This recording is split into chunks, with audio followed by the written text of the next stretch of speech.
How to go live from YouTube Studio on iPhone. To get started, first of all go ahead and open up the YouTube application on your phone.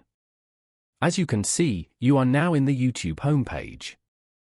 On this page, go to the bottom panel and tap on the plus icon in the middle. From here, swipe left and tap on Live below. You can start creating YouTube Shorts from here.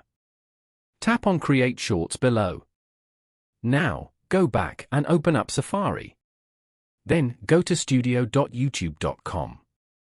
On this screen, go to the top right corner and tap on Create. And then, tap on Broadcast Live to start the live. Following these steps, you can easily go live from YouTube Studio on iPhone. Thank you for watching.